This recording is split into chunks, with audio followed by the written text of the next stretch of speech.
नमस्कार दोस्तों, स्वागत है आपका द हाउपीडिया पर। दोस्तों, आज की इस वीडियो में बात करेंगे प्रधानमंत्री आवास योजना 2.0 के लिए अप्लाई कैसे करें। अगर आप शहरी क्षेत्र से हैं और आपने अभी तक आवास योजना के लिए आवेदन नहीं किया है तो आप इस वाली वीडियो में स्टेप बाय स्टेप प्रक्रिया देख सकते हैं कि कैसे आपको आवेदन करना है। इसमें मैं आपको बताऊंगा कि कौन कौन से आपको डॉक्यूमेंट इसमें जमा करने होंगे और इसमें किस कैटेगरी में आप अप्लाई कर सकते हैं और इसमें आपको लाभ क्या मिलेगा और इसमें आप अपने आवेदन की स्थिति कैसे चेक कर सकते हैं, इसका प्रोसेस क्या रहेगा, सारी जानकारी आपको इस वीडियो में मिलने वाली है। तो इसको एंड तक जरूर देखिएगा। सबसे पहले आप इस वाले पेज पर आ जाएगा, इसकी लिंक आपको डिस्क्रिप्शन में दे दी है या फिर आप गूगल पर सर्च कर लीजिएगा PMAY 2.0 और यहाँ पर आ जाएगा। देखिए, जैसे आप यहाँ पर आएंगे तो आपको यहाँ पर ये ऑप्शन दिखाई दे रहा होगा, अप्लाई फॉर PMAY U 2.0। इस पर आपको क्लिक करना है। जैसे ही आप यहाँ पर क्लिक करेंगे आपके सामने ये इस तरीके का जो है पेज ओपन हो जाएगा।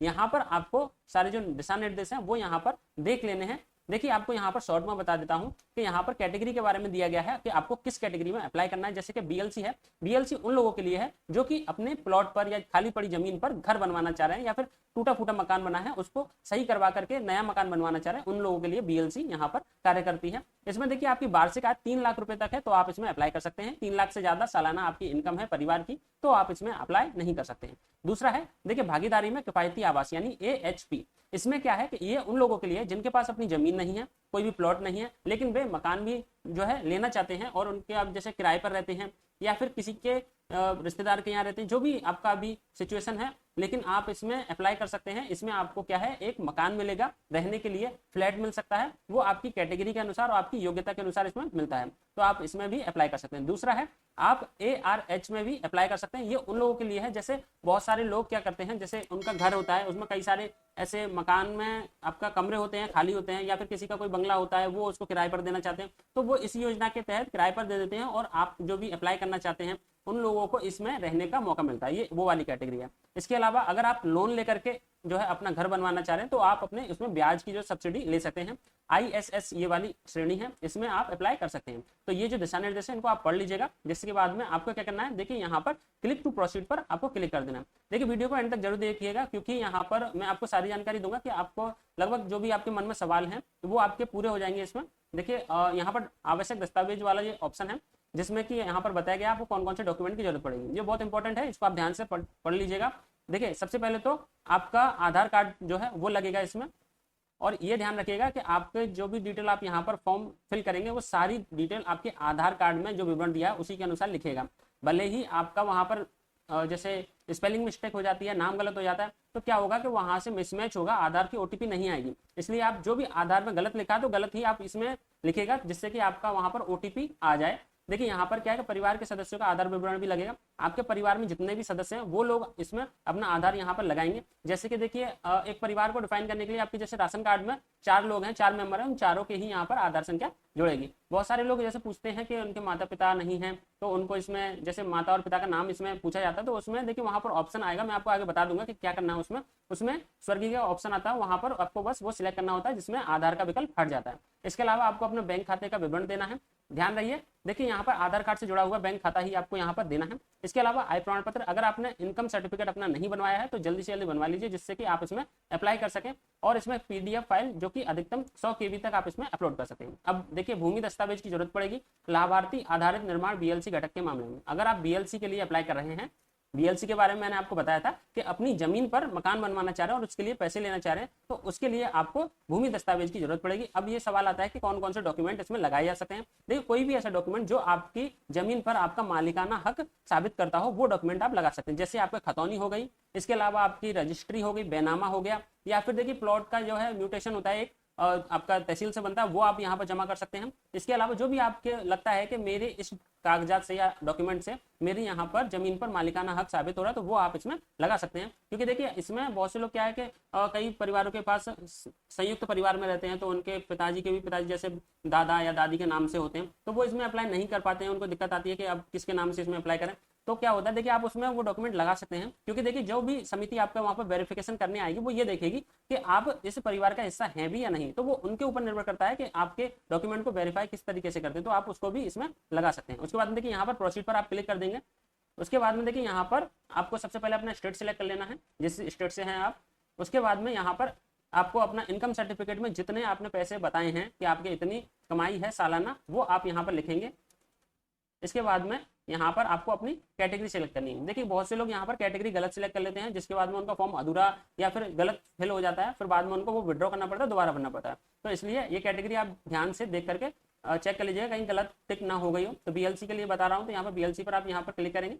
उसके बाद में यहाँ पर ये पूछ रहा है कि आपका कहीं पर मकान है पक्का या फिर नहीं। इसके अलावा आपने कभी किसी भी सरकारी योजना में जिसमें कि आपको मकान मिलता हो या मकान के लिए पैसे मिलते हो, ऐसी किसी योजना में भाग लिया है जिसमें आपको लाभ मिला हो, तो यहाँ पर यस या नो पर आपको क्लिक करना है। दोनों पर नो करेंगे और यहाँ पर एलिजिबिलिटी चेक पर क्लिक कर देंगे।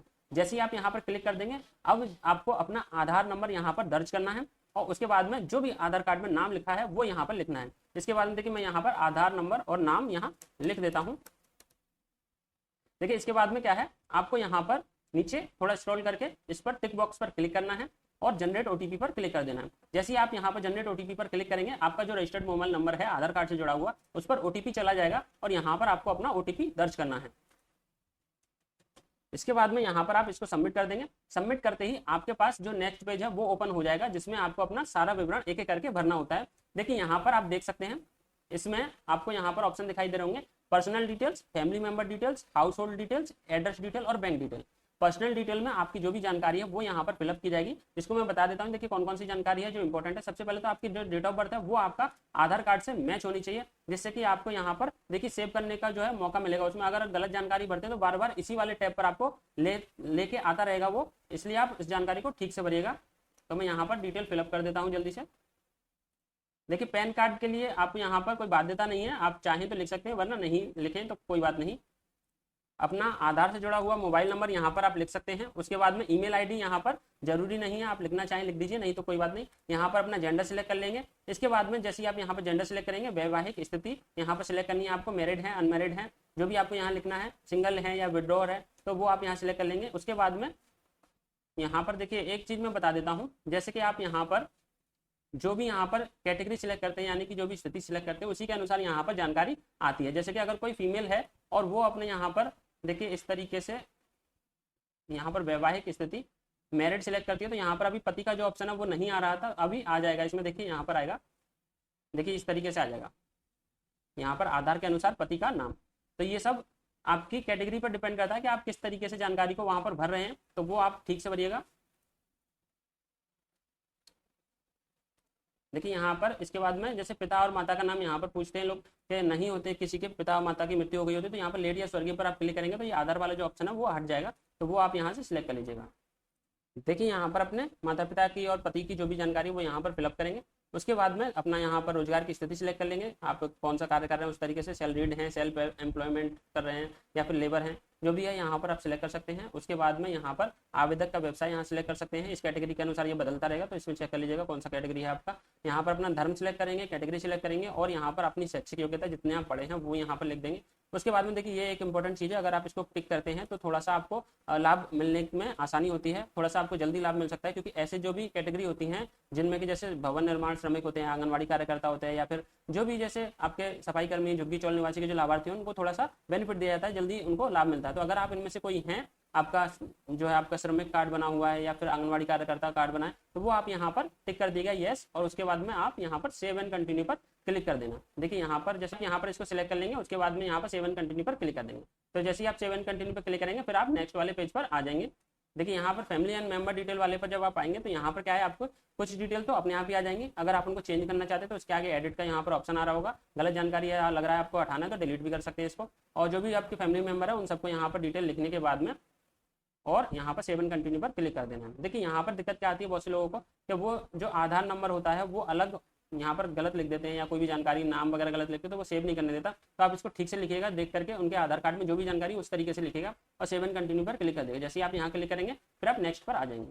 देखिए यहाँ पर जो तीसरा ऑप्शन है हाउस होल्ड डिटेल में, यहाँ पर आपको क्या करना है, देखिए घरेलू श्रेणी यहाँ पर आपका ऑलरेडी सिलेक्टेड होगा, आपके पास मकान है यानी ये भी ऑलरेडी सिलेक्ट होगा। आपने जो सैलरी बताई थी, अपनी जो सालाना जो इनकम बताई थी वो आप यहाँ पर आ रही होगी। इसके बाद यहाँ पर आपका अपना आय प्रमाण पत्र अपलोड करना है। यहाँ से जैसे आप ब्राउज करेंगे तो आपका जो भी यहाँ पर सेव किया हुआ है आपने, वहाँ से आप इसको अपलोड कर लीजिएगा। यहाँ पर इसको सिलेक्ट करने के बाद अपलोड पर क्लिक कर दीजिएगा, तो ये थोड़ा सा रिलोड होगा और यहाँ पर सक्सेसफुली अपलोडेड का ऑप्शन आ जाएगा। देखिए income proof uploaded successfully, okay पर क्लिक कर दीजिएगा। इसके बाद में आप कब से यहाँ पर रह रहे हैं, जिस जगह भी आप रह रहे हैं वहाँ पर आप सिलेक्ट कर लीजिएगा। अगर आप जन्म से रह रहे हैं तो यहाँ पर ऑप्शन तो नहीं है, तो मोर देन 10 ईयर्स सिलेक्ट कर लीजिएगा। घर का स्वामित्व आप यहाँ पर लिखेगा, आपका घर है या फिर किराए पर रह रहे हैं या मकान नहीं है वो सब आप यहाँ लिखेंगे। रेंट पर रह रहे हैं तो रेंट यहाँ पर सिलेक्ट कर लीजिएगा। कैसा मकान है, पक्का है, सेमी कच्चा है, जो भी आप यहाँ पर लिख सकते हैं। इसके बाद में आपको छत का प्रकार सिलेक्ट करना है, जिस तरीके की छत बनी हुई है उस घर की वो आप यहाँ पर लिखेंगे और सेव एंड कंटिन्यू पर क्लिक कर देंगे। इसके बाद में नेक्स्ट वाला पेज आपका आ जाएगा।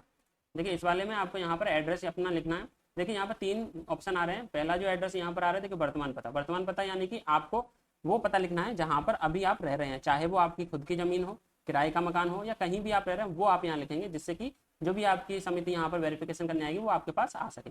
दूसरा आपका परमानेंट एड्रेस लिखना है। परमानेंट एड्रेस वो होता है जहाँ पर आप शुरू से रह रहे हैं। हो सकता है ये दोनों एक जैसे एड्रेस हो तो वो आप यहाँ पर सेम लिख सकते हैं। कोई कोई क्या होता है जैसे शहर में रहने आ जाता है, गाँव में रहता है, और तो उसको यहाँ पर परमानेंट एड्रेस वो लिखना होगा, गाँव वाला। इसके अलावा यहाँ पर ये जो लास्ट वाला ऑप्शन है, कहाँ पर आपको घर या मकान जो बनवा रहे हैं या फिर बनवाना चाहते हैं उस जगह की यहाँ पर डिटेल लिखनी है, तो यहाँ पर वो सारी डिटेल्स को आपको फिलअप करिएगा और यहाँ पर अपलोड पर क्लिक कर दीजिए। सॉरी, यहाँ पर देखिए ये सब करने के बाद में आपको यहाँ पर भूमि दस्तावेज अपलोड करने होंगे।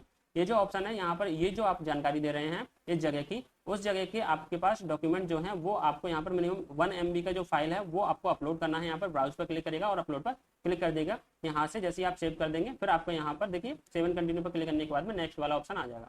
इसके बाद में लास्ट वाला ऑप्शन आपका बैंक अकाउंट नंबर का है। यहाँ पर कंफर्म बैंक अकाउंट नंबर आप लिखेंगे यहाँ पर, और IFSC कोड अगर नहीं मिल रहा है तो गेट बैंक डिटेल्स पर आप क्लिक करके वो ले लेंगे और यहाँ पर जिस भी योजना में आपको पहले लाभ मिला है वो यहाँ पर सिलेक्ट कर लेंगे। ट्वाइस डिक्लेयर इन दोनों पर आप क्लिक करेंगे और फाइनल सेव पर क्लिक कर देंगे। जैसे ही आप सेव करेंगे आपका फॉर्म सबमिट हो जाएगा और आपका प्रिंट आउट निकल के अपने आप आ जाएगा। अगर नहीं आता है तो आप इसको क्या करेंगे, पोर्टल पर लॉगिन कर लीजिएगा। लॉगिन करने का तरीका मैंने आपको बता दिया है और स्टेटस चेक करने के लिए भी आप वीडियो देख सकते हैं, किस तरीके से आप उसको चेक कर सकते हैं वो मैंने आपको अलग से प्लेलिस्ट में बता दिया है। सारी जानकारी और सारी जो भी आपके मन में सवाल है वो सब आपको वहाँ पर मिल जाएंगे, तो उसको आप देख सकते हैं। तो आशा दोस्तों आपको जानकारी पसंद आई होगी। ऐसी जानकारी और अपडेट के लिए हमारे चैनल को सब्सक्राइब जरूर कीजिएगा और यह जानकारी पसंद आई हो तो अपने दोस्तों के साथ शेयर जरूर कीजिएगा। धन्यवाद।